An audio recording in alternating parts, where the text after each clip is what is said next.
Hey everyone, welcome back to Film Trimble. Before we get started, make sure you subscribe to the channel and also leave a like on the video.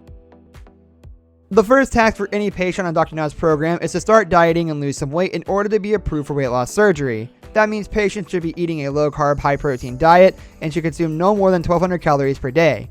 For that purpose, the surgeon sometimes sends a nutritionist to his patients to help them get a better idea of what they should eat and what they should avoid.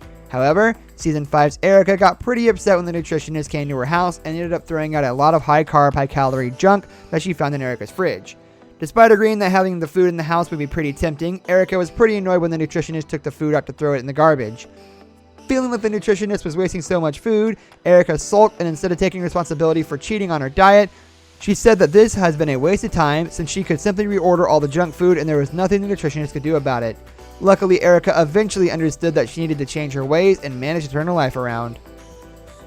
32-year-old Alicia had almost lost hope in her life and felt like eating was the only thing worth living for. She weighed an incredible 622 pounds and had difficulty with everyday tasks such as getting in and out of the car. Like for so many people on the show, her weight problems had started in her childhood, but now she had reached a point where she would only leave the house to get food when boyfriend Tim was at work.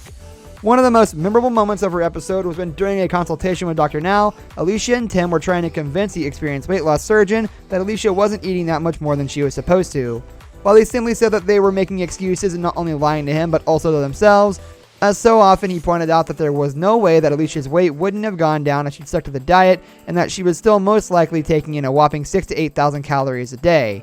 Alicia also didn't fool Dr. Now when she claimed that she was not snacking in between meals, and anyone who has ever watched the show knows that you better tell the truth in front of this doctor because he will always know if you're lying and call you out on it. At first, it seemed like 40-year-old Bethany was ready to face reality as she did realize that she had a problem because she just couldn't stop overeating. She admitted that food was her happy place and that she would even trade food for sleep if she could, but even though her husband Sheldon and her daughter Isabella were the ones bringing her food throughout the day, Bethany denied that they were enabling her to overeat. During the first weeks of her weight loss journey, Bethany then kept telling the cameras how well she was doing, but when she went back to Dr. Now, it turned out that she had only lost 14 pounds. She claimed that she was sticking to the 1,200 calorie diet and continued to lie about sticking to Dr. Now's plan the entire episode. Despite the results showing otherwise, although Bethany eventually received weight loss surgery, it didn't take long until she started gaining again. She still claimed that she was sticking to the diet plan, but just felt like the cravings were too much. And since the weight loss surgery hadn't worked the magic she had apparently expected, Bethany ultimately decided to quit the program. Season 7's Tiffany started her weight loss journey at 672 pounds, and despite losing 26 pounds until the second appointment with Dr. Now, she wasn't anywhere close to reaching her goal of 80 pounds.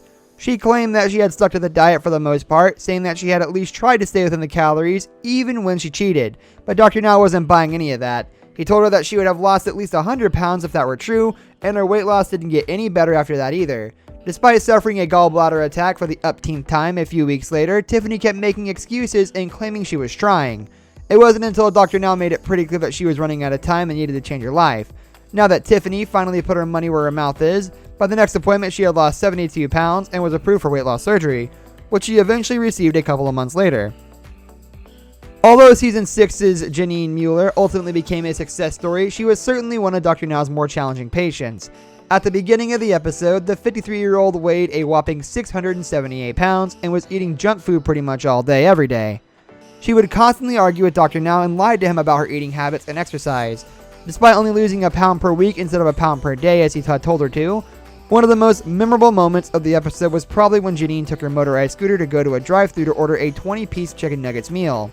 Not being able to withstand temptation despite feeling like being part of a freak show, fortunately, she ultimately did manage to lose weight, being around 120 pounds lighter by the end of her first episode.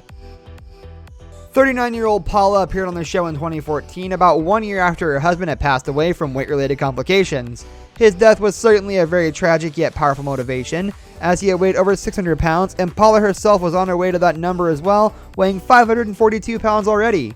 Worried that she could face the same fate as her late husband, the mother of four decided to finally tackle her obesity and even moved her family from Georgia to Houston, Texas, in order to be closer to Dr. Now's office.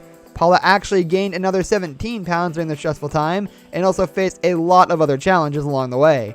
One of the worst decisions she made was probably when she rewarded herself with a burrito after working out for the first time and finding it harder than expected. However, in early 2015, her weight had dropped down to 269 pounds, and according to Women's World magazine, Paula later achieved amazing results, ultimately losing 400 pounds. That's all we have for today's video, guys. Thank you for watching, and we'll see you all next time.